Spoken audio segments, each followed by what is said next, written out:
Во денешниот дневник на ТВМ ке гледате. Се крои буџетот на општина Охрид за 2023 година.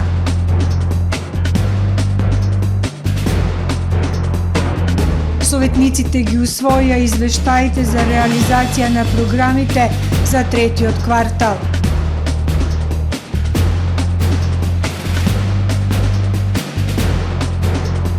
Општините од југозападниот плански регион со заеднички туристички пакет.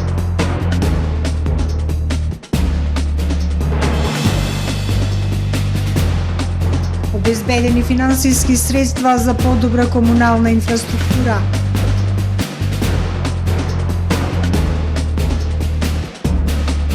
Поевтинуваат горивата. Со содржините во дневникот започнуваме по временската прогноза. Останете со нас.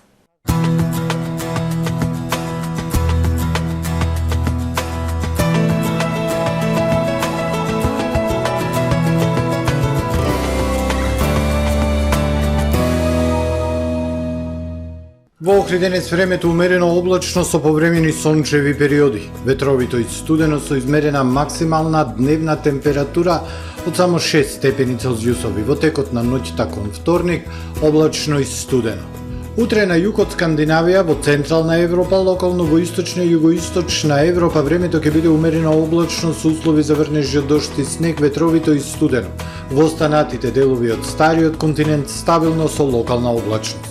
На Балканскиот полуостров во вторник, времето умерено облачно, ќе има сончеви периоди проследени со ветер и ниски температури. На север и исток од полуостровот претежно облачно, максималните дневни температури на Балканот од 4 до 13 степени Целзиусови.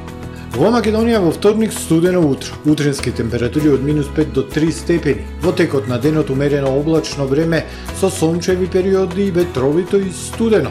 Максималните дневни температури во нашата држава утре во интервал од 3 до 10 степени Целзиусови. Во Охрид утре, по студеното утро со температура од -1 степен Целзиусов, во текот на денот времето умерено облачно со сончеви периоди, ќе биде ветровито и свежо со доумерен североисточен ветер. Максималната дневна температура 7 степени. Во среда и четврток облачно време со врнежи од дожд и дневна температура до 7 степени, а во петок умерено облачно време со сончеви периоди. Пораст на дневната температура на 9 степени Целзиусови.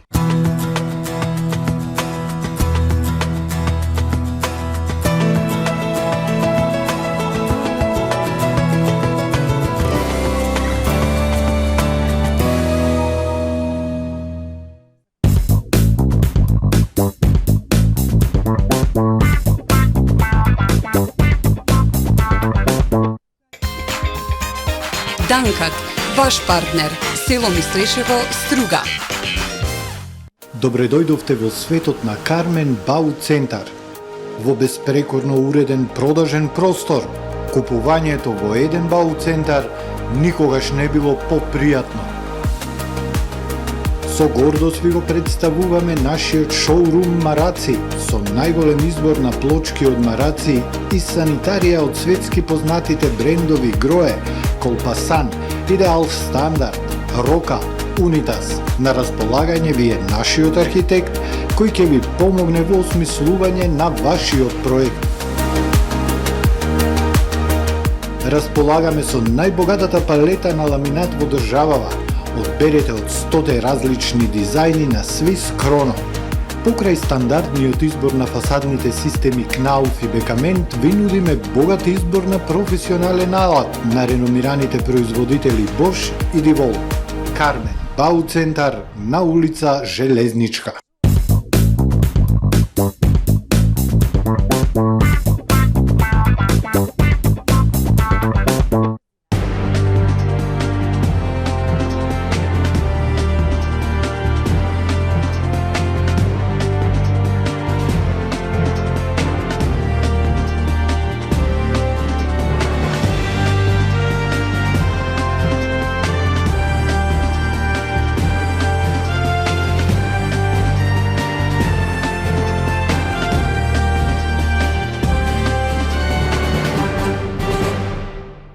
Добар ден, прво издание на Дневникот на ТВМ.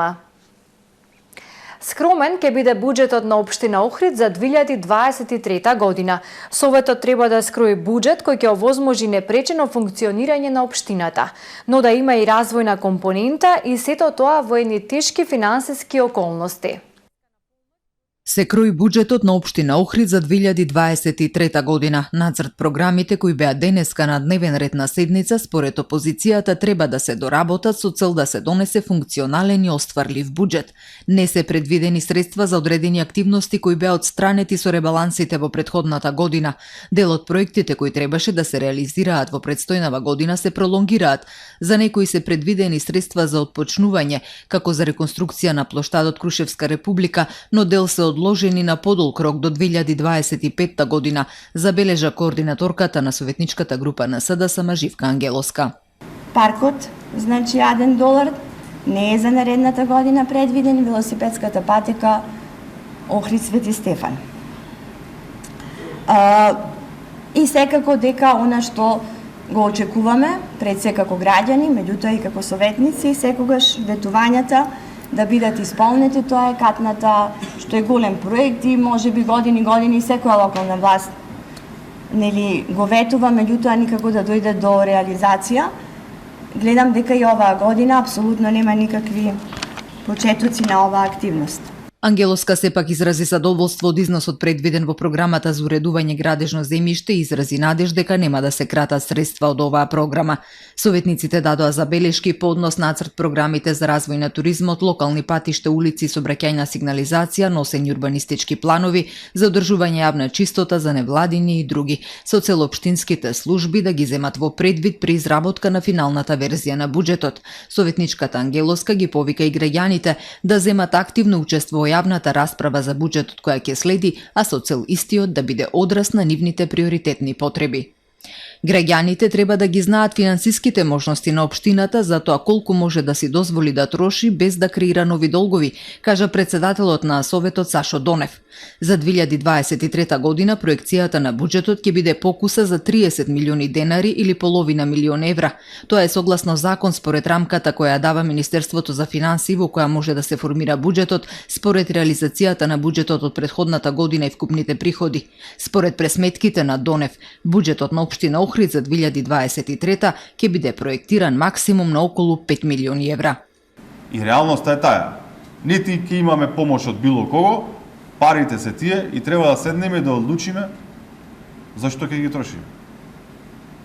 Еден проект како Крушевска република е 1.500.000 евра. А јас говорам овдека дека 4 милиони ни се вкупно за сите работи. А каде се водоводи, каде се канализации и така натака. И затоа ќе треба да седнеме да видиме како ќе изнајдеме пари, дали преку меѓународни институции, дали преку кредити од Светска банка и така натака. Донев потсети дека локалната има долг од 20 милиони евра, но откри дека истиот ќе се зголеми за дополнителни 1 милион евра кон државна институција, за кој што, како што рече, јавноста наскоро ќе дознае. Значи, општината ќе може да ги пушти нодзете колку што и е черџето, кажа Донев и побара од советниците конструктивни предлози во процесот на носење на буџетот. Советниците на денешната седница ги усвоја извештаите за реализација на програмите и извештајот за остварување на буџетот за третиот квартал од годинава. 68% е остварувањето на сите програми, што е за 14% поголемо остварување споредено со истиот период минатата година, беше посочено од позицијата. Кога се разгледува реализацијата на програмите, не треба да се гледа само процентот, туку какви активности се реализирани, упатија забелешка од опозицијата. Остварувањето на основниот буџет во 2022 година е за 13% поголемо од истиот период претходната година. Остварувањето на вкупниот буџет е поголемо за 6% во 2022. Вкупното остварување на сите програми за третиот квартал е 68%, што е за 14% повеќе споредено со минатата година, потенцира координаторот на советничката група на ВМРО ДПМН Перчо Бошиновски на денешната седница на Совет. Како најголем процент на реализација ќе ги издвојам програмите за основно образование, јавна чистота, средно образование и она што е најспецифично за целата измината година е изградбата и реконструкција на патишта, улици и системите за одведување и пречистување отпадни води. Дури и оние програми кои се реализирани под 50%, како други комунални услуги, заштита на животната средина, поттикнување на развојот на туризмот, јавно осветлување, сите тие имаат поголем процент на реализација во однос на истиот период минатата година, посочи советникот Божиновски. Опозицијата со став дека кога се разгледува реализацијата на програмите не треба да се гледа само процентот на реализација, туку и кои активности се реализирани. Дел од големите проекти кои сите ги очекуваме беа отстранети со ребалансите, а за дел беа оставени символични средства, но и тие не се реализираа во третиот квартал, кажа координаторката на советничката група од СДСМ Живка Ангелоска. Доколку се погледне програмата за уредување на градежно земјиште, во одделот Б, каде што е асфалтирање и реконструкција на улици и патишта, во проектите, значи средствата кои што беа предвидени за проекти во овој сегмент, првично беа 4 милиони денари, потоа ги намаливме на 2,5 милиони денари, а реализацијата во 3 квартали е нешто повеќе од 350.000 денари. Ангелоска додаде дека е потребно во програмите, посебно од комуналната сфера, да бидат наведени рокови во кои што активностите ќе бидат изведени, за на тој начин да бидат ставани проекти кои се зрели за реализација, односно ги исполниле предусловите.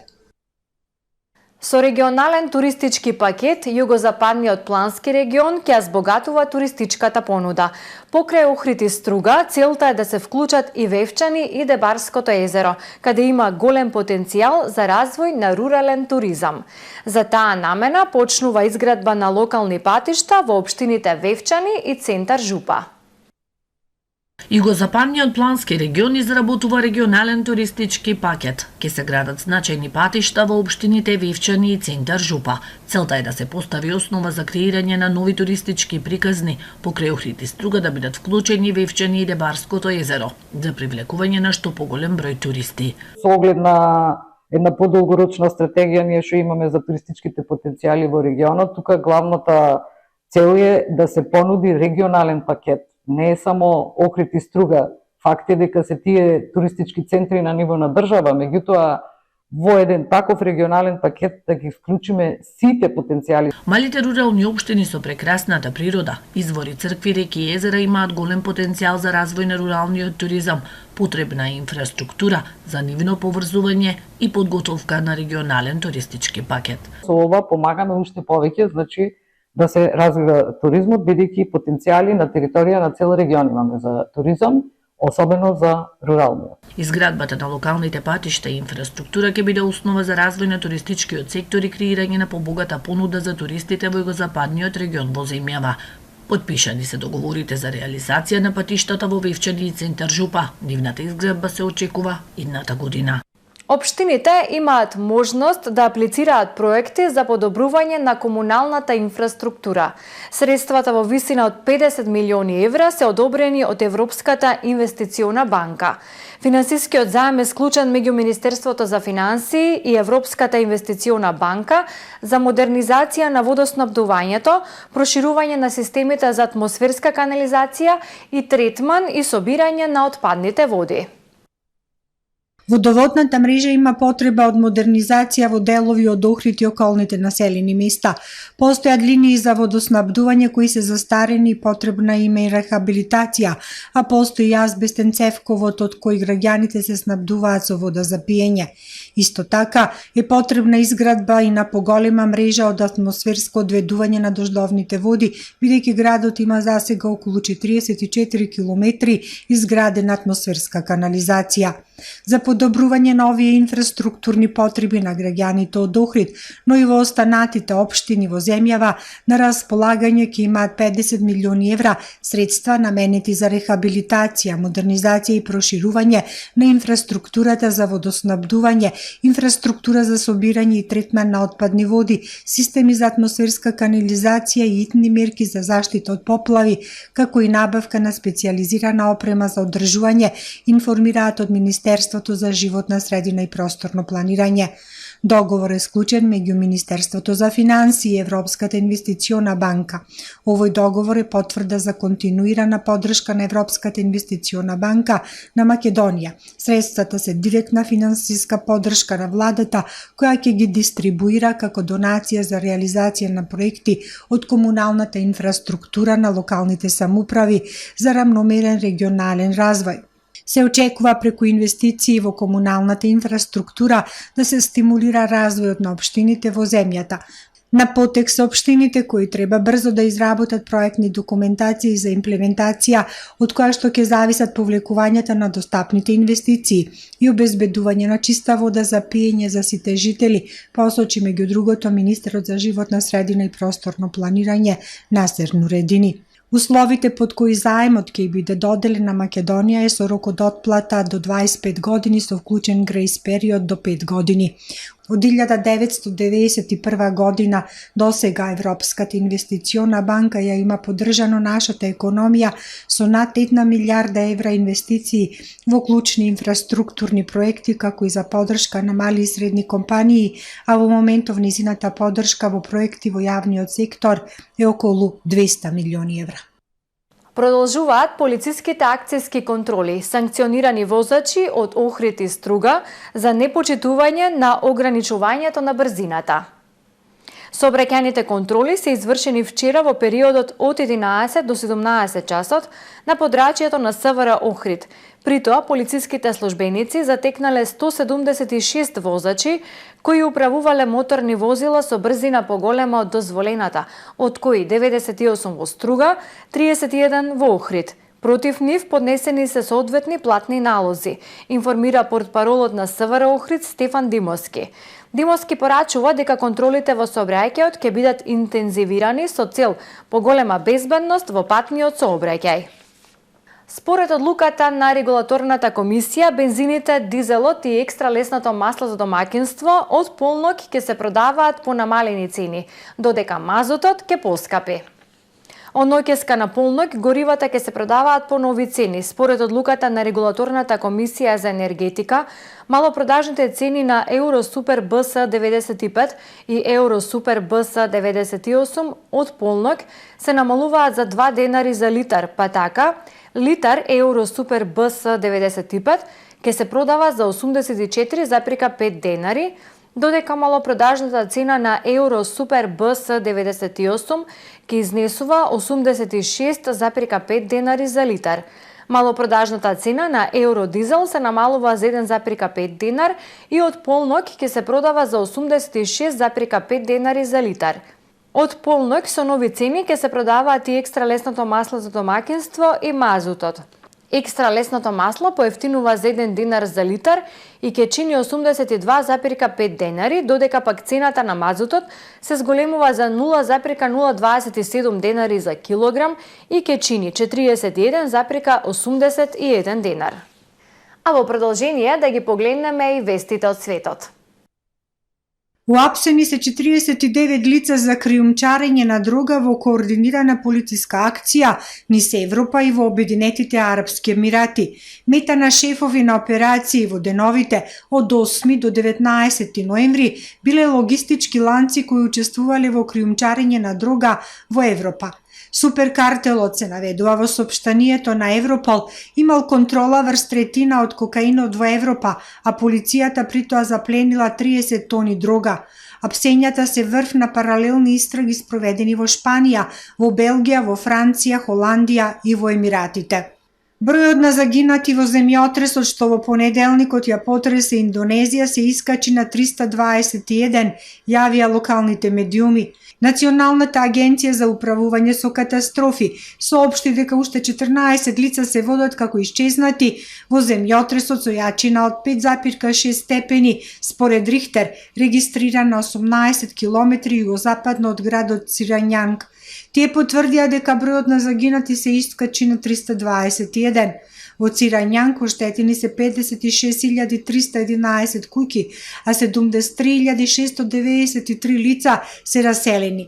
Детскиот фонд на Обединетите нации соопшти дека во земјотресот животот го загубиле 100 деца помлади од 15 години. Кинеската полиција претепа и уапси новинар на BBC кој известуваше за протестите против коронавирусот. BBC е крајно загрижен за односот кон нашиот новинар Ед Лоренс, кој беше уапсен и со листици на рацете додека известуваше за протестите во Шангај, се вели во соопштението на портпаролот на британската јавна телевизија. Тој беше задржан неколку часа. За време на апсењето полицијата го тепаше. Ова се случи додека тој работеше како акредитиран новинар, додаде портпаролот. Полицијата на Њујорк објави видео на кое се гледа како полицајци и друг маж спасуваат човек од чините на метрото Харлем неколку моменти пред возот да влезе во станицата. Човекот паднал на шините, а случаен минувач и двајца полицајци му скокнале на помош и во последен момент го спасиле од возот што доаѓал. Локалните медиуми јавуваа дека мажот случајно паднал на шините. Тоа е се во првиот дневник. Ви благодариме за довербата. Довидување.